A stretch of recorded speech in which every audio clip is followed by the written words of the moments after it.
नमस्कार, स्वागत है आप सभी का। मैं हूं आपके साथ शाफनी पटनायक। बुलेटिन की शुरुआत करेंगे। अंबिकापुर के सरगुजा संभागीय सम्मेलन पर्पल आर्किड हॉल में कांग्रेस का संभागीय कार्यकर्ता सम्मेलन हुआ, जिसमें सीएम भूपेश बघेल, प्रदेश प्रभारी कुमारी शैलजा, विधानसभा अध्यक्ष चरणदास महंत, मंत्री और कांग्रेस के नेता और पदाधिकारी शामिल हुए।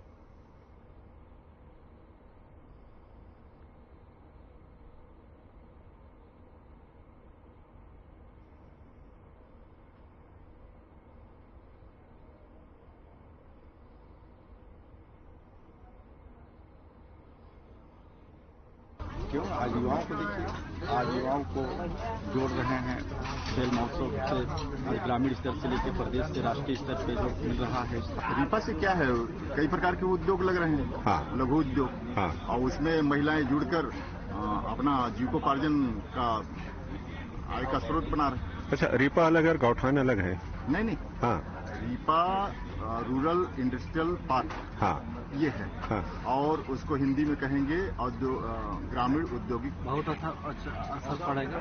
जैसे सरगुजा संभाग पे इस तरह सरकार की सभी बॉडी यहाँ पे आ रही है। हाँ। और सरकार की उपलब्धियों को लेकर के यहाँ पे जो बात होगी, हाँ, उसको हम सभी लोग क्षेत्र में जाकर के बूथ और सेक्टर स्तर पे सरकार की योजनाओं को बताएंगे। ये क्या है, कांग्रेस पार्टी का ये संभागीय स्तरीय का कार्यक्रम है। हाँ। इसमें माननीय मुख्यमंत्री और छत्तीसगढ़ के प्रभारी कुमारी शैलजा जी आ रही हैं। हाँ। वो कार्यकर्ताओं को जोश भरेंगे, ऊर्जा भरेंगे और योजना तो हम लोग लगातार जमीनी स्तर तक पहुंचा ही रहेंगे। बहुत अंतर पड़ेगा जो सरकार का योजना है, जैसे अपने ग्रामीण स्तर तक का उनका योजना को अच्छा ढंग से जो नहीं समझ पाए हैं उस बारे में सब चर्चा होगी। उनको तकलीफ पच नहीं रही है कि जो विकास हो रहा है उसको देख के। ऐसा गौठान में लोग आजीविका के साथ जुड़ रहे हैं। लोग गोबर तो जो काबल से कभी पूछते नहीं थे, उसको आज सोना बन गया है। हाँ। रीपा के माध्यम से हर औद्योगिक कार्य जो है वहाँ हो रहा है। स्वसहायता समूह के महिलाएं, सरकार के बहुत जनहित योजनाएं। हाँ। जो गौठान योजना का है, जो हाँ, गौठान को लेकर भारतीय जनता पार्टी वहाँ पे आजकल गाय खोज रही है। हाँ। और वहाँ पे गौठान पे गोबर हाँ, देख रही है। हाँ। तो बहुत अच्छा स्कीम है गौठान। और बहुत कुछ होता है, कई लोग निराश भी रहते हैं, उनको समझाने का प्रयास किया जाता है। पार्टी को मजबूत करने के लिए बहुत सारे बातें उठते हैं। जी, लेकिन कभी कभी क्या है, स्थानीय पदाधिकारी भी अपने हिसाब से गुटबाजी कर देते हैं। उस सब चीजों को सुधारने के लिए इतना बड़ा सम्मेलन किया जाता है। कारण जसपुर और सरगुजा हमेशा से अपने कांग्रेस का गढ़ रहा है। हाँ। यहाँ के कार्यकर्ता काफी मजबूत है और एकजुट होकर काम करते हैं। तो बिल्कुल फिर आप सभी देखिए, धीरे धीरे समय ट्रैफिक की व्यवस्था और सीएम साहब का कार्यक्रम है, वहाँ भी स्वागत कार्यक्रम है और वहाँ भी है। सरकार की जो योजनाएं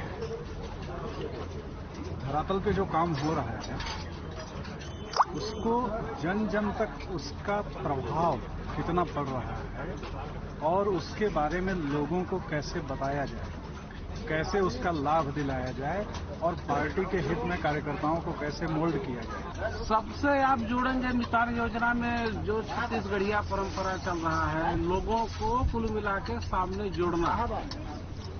संभागीय सम्मेलन से कार्यकर्ताओं में जो बहुत उत्साह आ रहा है और कुछ जानकारियां जो नई जानकारी हैं आधुनिक परिप्रेक्ष्य में, जैसे सोशल मीडिया में बीजेपी बहुत सक्रिय रहती है, इलेक्ट्रॉनिक मीडिया पूरा कब्जा कर लिया है। तो हमारे यहाँ भी कुछ ट्रेनिंग की। तो जिला पंचायत सदस्य होने के नाते मुझे लगता है मुझे काफी योजना की जानकारी है।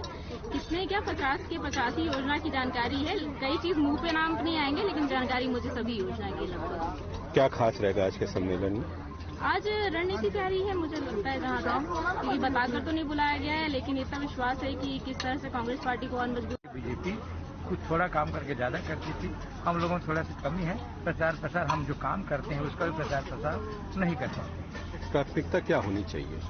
प्राथमिकता है जनता का जो है सुख सुविधाएं, बुनियादी सुविधाएं हैं, वो कर भी रही सरकार जो है। किसानों का जो है देखिए, अभी उचित मूल्य मिल रहा है।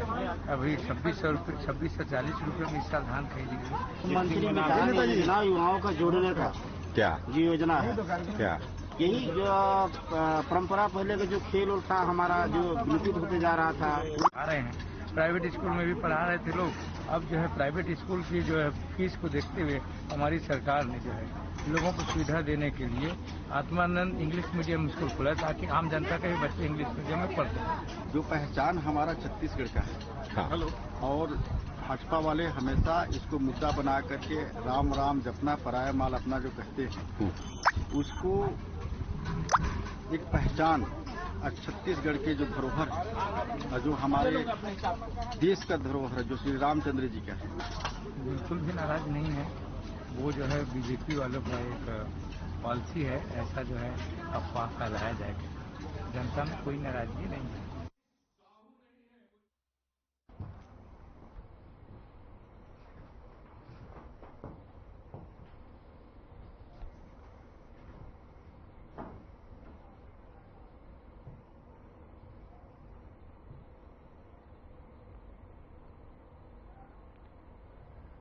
वहीं बीजापुर में सोमवार को कुटरू क्षेत्र के ग्राम पंचायत करकेली की बीजेपी समर्थित सरपंच प्रदीप मज्जी ने बीजेपी के 24 सक्रिय कार्यकर्ताओं के साथ कांग्रेस पार्टी की रीति नीति, प्रदेश के मुख्यमंत्री प्रदेश भूपेश बघेल एवं बीजापुर के विधायक विक्रम मंडावी के विकास कार्यों से प्रभावित होकर कांग्रेस पार्टी ने प्रवेश कर लिए हैं। बीजेपी से कांग्रेस प्रवेश करने वालों में प्रमुख रूप से प्रदीप कुमार मज्जी सरपंच करकेली, चैतुराम मज्जी, चिन्नाराम मज्जी, बिज्जूराम मज्जी, महेश कुमार मज्जी, माधवराव मज्जी, राजूराम कुडियम, संतोष कुमार मज्जी सहित कई लोग शामिल हुए।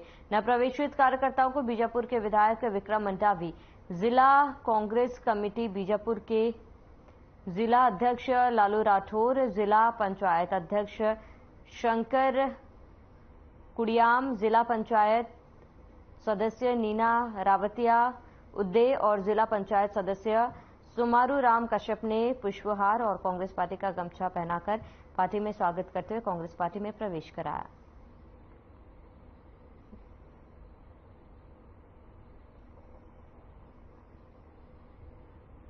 लगातार जिस तरीके से प्रदेश में जब से कांग्रेस की सरकार बनी है, माननीय भूपेश बघेल जी के मुख्यमंत्री के नेतृत्व में, तब से लगातार बस्तर में, बीजापुर में जो विकास कार्य हो रहे हैं, पिछले 15 साल में जो काम नहीं हुए थे वो काम आने पिछले 4-4.5 सालों में हुआ है।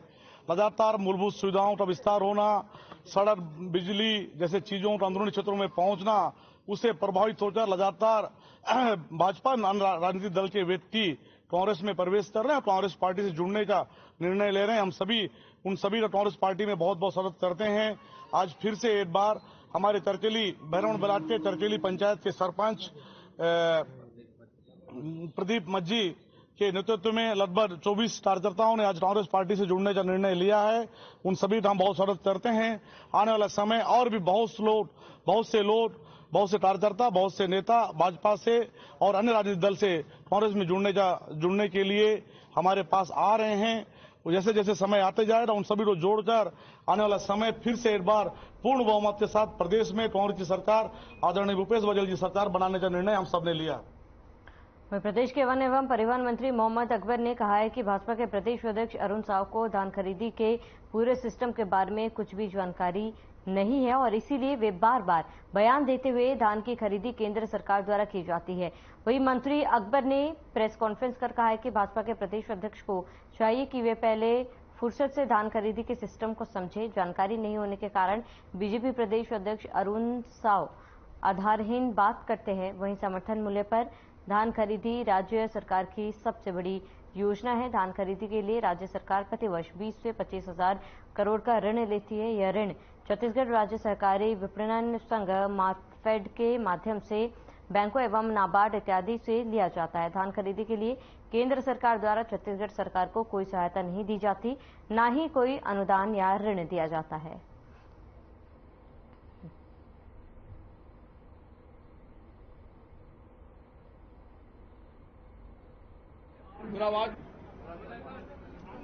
से जो ब्याज की राशि दी जाती है 7.4% और बिना गारंटी के तो 7.75%, तो कहीं 7.80%।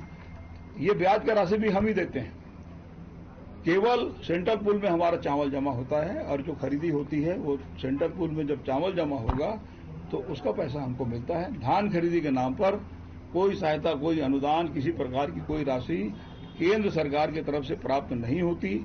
हम खुद खरीदते हैं, इसलिए हम ये भी कह सकते हैं कि हम कब कितना खरीदेंगे। केंद्र सरकार की बात करने वाले लोग ये नहीं कह सकते कि हम कितना खरीदेंगे, क्या करेंगे। तो ये स्पष्ट करने के लिए आज का ये प्रेस कॉन्फ्रेंस। किसी का कोई प्रश्न हो? बैंक ऑफ बड़ौदा से 2000 करोड़, नाबार्ड से 500 करोड़, शासकीय गारंटी और बिना guarantee 3500 crore, Punjab national bank शासकीय guarantee 610 crore, Punjab national bank शासकीय गारंटी के बिना 500 करोड़, इंडियन बैंक शासकीय गारंटी के बिना 1599 करोड़ और बैंक ऑफ इंडिया शासकीय गारंटी के साथ 2000 करोड़ और एनसीडीसी शासकीय गारंटी के बिना 8500 करोड़। इस साल जो अभी धान खरीदी 22-23 में हुआ है उसमें 19,209 करोड़ रुपया राज्य सरकार ने कर्ज में लिया है मार्फेड के जरिए। और उसके बाद फिर पहले 1333 सेवा सहकारी समिति थी जिनके जरिए धान खरीदी का काम होता था। वर्तमान में वो उन समितियों की संख्या 2058 और 2058 जो समिति है इसके जरिए धान खरीदी का काम होता है। एक साल का उदाहरण दे देता हूं। 2022-23 केंद्र से जो नवीन धान खरीदी केंद्र के लिए जो ऋण लिया गया, बैंक ऑफ बड़ौदा 2000 करोड़ 7.40% ब्याज, नाबार्ड शासकीय गारंटी के द्वारा 500 करोड़ 7.75% ब्याज, शासकीय guarantee NABARD 3500 crore 7.80%, Punjab national bank 610 crore 7.39%, Punjab national bank 500 crore 7.49%, Indian bank शासकीय गारंटी के बिना 1599 करोड़ 7.50%, बैंक ऑफ इंडिया शासकीय गारंटी के साथ। आपने पहले भी बताया, मैं इसी में आपसे जानना चाह रहा हूँ कि आपने कोई कितना दिया, केंद्र आपने कितना दिया और केंद्र ने कितना दिया? ये पूरा हमारा भाई, केंद्र का नहीं है, ये पूरा हमारा है, हमारी गारंटी है। तो आपको भी तो राशि मिलती है ना चावल के? कुछ नहीं, चावल का राशि बाद में मिलेगा, ये तो धान खरीदी है हमारा। सर मैं वही कह रहा हूँ कि धान खरीदी आप कर रहे हैं, पैसा आप दे रहे हैं, धान खरीदी के लिए 1 रुपया भी नहीं मिलता। केंद्रों की संख्या भी समिति के आधार पर उसका निर्धारण होता है और 1333 से 2058 जो सेवा सहकारी समिति बनी है इसके जरिए धान खरीदी का काम होता है। धान खरीदी होती है, धान खरीदी का जो भुगतान होता है वो सेवा सहकारी समिति के द्वारा चेक से भुगतान किया जाता है। भारत सरकार की कोई संस्था आके यहाँ चेक नहीं देती, वो राज्य सरकार की संस्था है। ये इसको बताना इसलिए जरूरी है कि भारतीय जनता पार्टी के बहुत से जो हमारे वरिष्ठ नेता हैं, विशेष करके उनके प्रदेश भारतीय जनता पार्टी के अध्यक्ष अरुण साव जी, केंद्र सरकार खरीदती है, तो चेक कौन देता है? चेक राज्य सरकार की मार्फेड और मार्फेड से सेवा सहकारी समिति जिसकी संख्या 2058, जब धान बेचने किसान आएगा तो वो चेक जो उसको 3 से 4 दिनों के भीतर उसको भुगतान जो किया जाता है वो राज्य सरकार जितनी सेवा सहकारी समिति सहकारिता विभाग के अंतर्गत वो लोग भुगतान करते हैं। भारत सरकार की कोई संस्था भुगतान नहीं करती। धान खरीदी होगी और धान खरीदी के बाद उसका तौल होगा, तौल के बाद उसका परिवहन होगा, परिवहन के बाद उसका कस्टम मिलिंग होगा और कस्टम मिलिंग के बाद जो चावल जमा होता है सेंट्रल पूल में, वो चावल का पैसा वहां से दिया जाता है। धान खरीदी के लिए किसी प्रकार की कोई राशि अब उसमें प्राप्त नहीं होती। 2018 विधानसभा चुनाव के समय जिस प्रकार से 2500 रुपये प्रति क्विंटल धान खरीदी के बारे में कांग्रेस पार्टी की तरफ से कहा गया था, तो 2019 में जब धान खरीदी हुई तो 2500 के हिसाब से सीधे चेक दिया गया। अब 2020 में भारत सरकार की तरफ से चिट्ठी आई कि यदि समर्थन मूल्य से अधिक में भुगतान होगा तो सेंट्रल पूल में जो चावल जमा लिया जाता है वो हम छत्तीसगढ़ सरकार का चावल जमा नहीं लेंगे। तब मंत्रिमंडल ने ये तय किया, माननीय भूपेश बघेल जी की अध्यक्षता में मीटिंग हुई कि कांग्रेस ने तो 2500 का वायदा किया है, यदि मान लो हम रोक देंगे तो कांग्रेस के लिए ये अच्छी बात नहीं होगी। तो फिर राजीव गांधी किसान न्याय योजना नाम से एक योजना संचालित की गई और राजीव गांधी किसान न्याय योजना में 9,000 रुपया प्रति एकड़ के हिसाब से उनको प्रत्येक खाते में सीधे ट्रांसफर करने के नियम बनाया गया। ये जो 9,000 रुपये प्रति एकड़ है, जो समर्थन मूल्य है, और 9,000 रुपया प्रति एकड़ जब दिया जाएगा, जब दोनों को टोटल करेंगे तो वो हो जाएगा 2500 रुपये प्रति क्विंटल। तो अंतर की राशि को पूर्ति करने के लिए, यानी खरीदते समय समर्थन मूल्य और अंतर की राशि मिलाकर 2500 रुपया होना चाहिए। तो राजीव गांधी किसान न्याय योजना, जिसका हम 9,000 रुपये प्रति एकड़ 4 किस्तों में देते हैं। वृक्ष संपदा योजना 5 एकड़ तक का वृक्षारोपण जो करेगा 100% उसको सब्सिडी मिलेगा।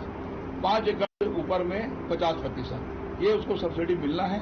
बहुत अच्छा इसका रिस्पांस है और आने वाले समय में इसका बहुत लाभ आपको दिखेगा। जलवायु 5 एकड़ तक 100%, मानसून का बता दो 100%, 5 एकड़ तक 100% जो लगेगा। देरी होगी। धान खरीदी के लिए कोई पैसा नहीं मिलता। चावल के लिए चावल के लिए कितना मिला है? मैं तो क्लियर बोल रहा हूँ कि जो सेंट्रल पूल में जब हम धान खरीदेंगे, बारदाना उपलब्ध कराएंगे, वही मैं आंकड़ा चाह रहा हूं। मैं वही बता रहा हूँ ना। तो जब हम धान खरीदी करेंगे, कस्टम मिलिंग करेंगे, उसके बाद सेंट्रल पूल में जमा करेंगे। तो जब सेंट्रल पूल में जमा करेंगे तो चावल का पैसा मिलेगा। मैं बोल रहा हूँ धान खरीदी के लिए 1 रुपया नहीं मिलता।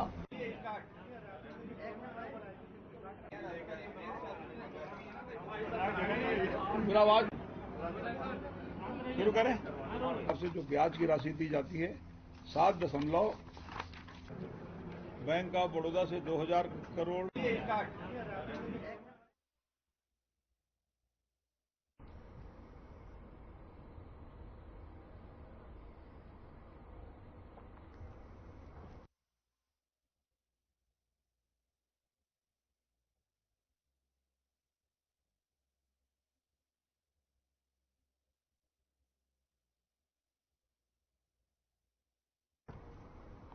मुख्यमंत्री भूपेश बघेल ने छत्तीसगढ़ के ग्रामीण अंचलों में पेयजल योजनाओं के संचालन और स्थायी रखरखाव के लिए अपने तरह के पहले और अनूठे कार्यक्रम जल मितान युवा उद्यमी उद्यमिता कौशल विकास परियोजना का शुभारंभ किया, जिसके तहत ग्रामीण अंचलों में कुशल जल मितानों की उपलब्धता के लिए जल जीवन मिशन और यूनिसेफ की सहभागिता से प्रारंभ किए गए।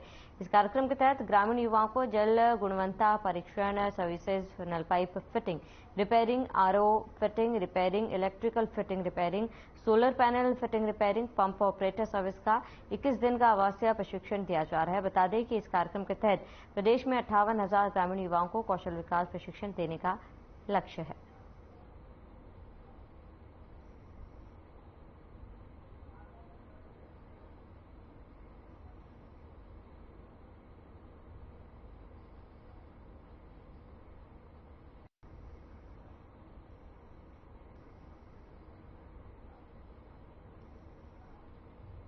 बीजेपी प्रदेश अध्यक्ष अरुण साव के बयान पर पलटवार करते हुए छत्तीसगढ़ कांग्रेस संचार प्रमुख सुशीला आनंद शुक्ला ने कहा है कि बीजेपी मुद्दों से ध्यान भटकाने का काम करती है। संचार प्रमुख ने कहा कि बीजेपी के केंद्रीय मंत्री गिरिराज सिंह जो छत्तीसगढ़ की धरती पे महापाप करके गए हैं, गांधी के हत्यारे को भारत का सपूत बता के गए हैं, जिससे देश का एक एक नागरिक आहत है। भारतीय जनता पार्टी को गिरिराज सिंह के बयान पर माफी मांगनी चाहिए, न कि मुद्दों से ध्यान भटकाना चाहिए।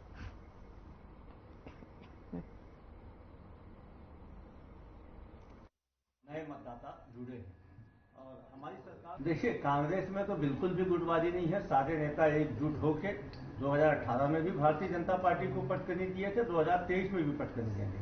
अरुण साव बेचारे बने हुए हैं। अरुण साव की स्थिति इस समय भारतीय जनता पार्टी में बहुत ही निरीह अध्यक्ष की हो चुकी है। अरुण साव को कोई मानने को तैयार नहीं है। यहाँ तक कि इनके केंद्रीय नेतृत्व को पत्र जारी करना पड़ा कि किसी भी कार्यक्रम में प्रदेश अध्यक्ष को ही आगे रखा जाए। मतलब यहाँ के कार्यकर्ता बाकी नेताओं को आगे रख रहे थे, रमन सिंह को, ब्रिजमोहन को, अजय चंद्राकर को, शिवरतन को, तमाम लोगों को आगे रख रहे थे, लेकिन अरुण साव को आगे नहीं रख रहे थे। आज स्थिति है कि भारतीय जनता पार्टी अपने अध्यक्ष को, अपने नेता प्रतिपक्ष को, जो स्वाभाविक दावेदार होता है किसी भी दल का स्वाभाविक चेहरा होता है, लेकिन भारतीय जनता पार्टी अरुण साव को चेहरा भी मानने से इनकार कर रही है। तो ऐसी स्थिति में अरुण साव को आत्मोलोकन करना चाहिए तो कहाँ खड़े हैं। एकदम बेचारगीपूर्ण उनका। वहीं मोदी सरकार के 9 साल पूरे होने पर बीजेपी महाजनसंपर्क अभियान चला रही है। अभियान के अंतर्गत टिफिन बैठक कर सभी का विचार जानने का प्रयास किया है। टिफिन बैठक से अच्छा परिणाम सामने आता है। वहीं प्रदेश अध्यक्ष अरुण साव ने मुख्यमंत्री भूपेश बघेल द्वारा बिलासपुर एयरपोर्ट से उड़ान सेवा बहाली के बयान पर अरुण साव को धरने पर बैठने की बात कहे थे, जिस पर पलटवार करते हुए बीजेपी अध्यक्ष अरुण साव ने कहा है कि मैं अपनी बात बहुत मजबूती के साथ रखता हूं। बिलासपुर एयरपोर्ट राज्य सरकार के एयरपोर्ट है। राज्य सरकार की उपेक्षा के कारण हवाई सेवा का विस्तार नहीं हो पा रहा। जनसंपर्क महाअभियान के अंतर्गत टिफिन बैठक भी तय हुई है। वरिष्ठ कार्यकर्ताओं के साथ बैठक, व्यापारियों से संवाद, लाभार्थी से मिलने का काम, ये सारे कार्यक्रम उसी अभियान के अंतर्गत है। और एक टिफिन बैठक भी उसी अभियान का हिस्सा है, ताकि कार्यकर्ताओं से आपस में बैठकर एक साथ भोजन और एक साथ विभिन्न। देखिए, कांग्रेस का कार्यकर्ता भी आज नाराज है, आक्रोशित है। जिस प्रकार से कांग्रेस के कार्यकर्ता जनता का सामना नहीं कर पा रहे हैं, जनता को जवाब नहीं दे पा रहे हैं, क्योंकि पूरे प्रदेश में विकास के काम ठप है, भ्रष्टाचार ही हो रहा है। तो कांग्रेस के कार्यकर्ता भी सरकार से नाराज हैं, और इसलिए मुझे लगता है कि इन सम्मेलनों का कोई लाभ कांग्रेस को नहीं मिलना है। देखिए, आज अलग अलग मुद्दे उठाकर भूपेश बघेल राज्य की जनता से अपनी विफलता छुपाने का प्रयास कर रहे हैं। आज छत्तीसगढ़ में जिस प्रकार से घोटाले दर घोटाले हुए हैं, जिस प्रकार से पीएससी का घोटाला हुआ है, नौजवानों के भविष्य के साथ खेलने का काम हुआ है, आज जिस प्रकार से पूरे प्रदेश में विकास के काम ठप हैं, जिस प्रकार से सारी योजनाएं भ्रष्टाचार के भेंट चढ़ रही है, चाहे वो जल जीवन मिशन का मामला हो, और उससे ध्यान भटकाने के लिए भूपेश बघेल जी इस प्रकार के मुद्दे लेकर आते हैं। देखिए, भगवान राम का मुद्दा ये हमारे लिए कभी चुनावी मुद्दा रहा नहीं। ये हमारे श्रद्धा, ये हमारे आस्था का विषय रहा है। और चुनाव के मुद्दे अलग होते हैं। आज छत्तीसगढ़ में जहां तक मुद्दों का प्रश्न है, इतने मुद्दे हैं, क्योंकि छत्तीसगढ़ में 4.5 साल में राज्य की कांग्रेस सरकार ने कुछ भी नहीं किया है। एक भी उपलब्धि इस सरकार की नहीं है। हर वर्ग को ठगने का काम, धोखा देने का काम किया है, छत्तीसगढ़ को शर्मसार करने का काम किया है, घोटाले दर घोटाले किया है। तो मुद्दों की कमी नहीं है, आम जन परेशान है। हर राजनीतिक दल को अपने अभियान, अपने कार्यक्रम करने का अधिकार है, और हमने अपने कार्यकर्ताओं के साथ सामूहिक रूप से एक साथ बैठकर भोजन करना और आपस में चर्चा करना, ये हमारे कार्यक्रम का हिस्सा है। और निश्चित रूप से जब एक साथ भोजन करते हैं तो आपस में जो बातचीत होती है और उसका बड़ा महत्व होता है। इसी उद्देश्य से ये कार्यक्रम है। कांग्रेस के पेट में दर्द होना स्वाभाविक है, क्योंकि आज छत्तीसगढ़ की जनता जिस प्रकार से कांग्रेस से नाराज है, कांग्रेस से दूर जा चुकी है, कांग्रेस सरकार के लिए आक्रोश है, तो उनके पेट में दर्द होना स्वाभाविक है। मुझे जहां बात रखना है मैं बहुत मजबूती से रख रहा हूं। सवाल इस बात का है कि बिलासपुर का एयरपोर्ट राज्य सरकार का एयरपोर्ट है। राज्य सरकार उस एयरपोर्ट को उपेक्षित करके रखी है। बिलासपुर के क्षेत्र के लोगों के साथ उपेक्षा कर रही है राज्य की कांग्रेस सरकार। एयरपोर्ट में जो सुविधाएं होनी चाहिए वो सुविधाएं उपलब्ध नहीं करा पा रही है। एयरलाइंस कंपनियों को जो रियायत देनी चाहिए वो नहीं दे रही है। इसलिए अभी भी जो हवाई सेवा चल रही है वो भारत सरकार की कंपनी अलायंस एयर चला रही है। राज्य सरकार की उपेक्षा के कारण बिलासपुर की हवाई सेवा का विस्तार नहीं हो पा रहा है, और इसका कोई दोषी है तो राज्य की भूपेश बघेल की सरकार है।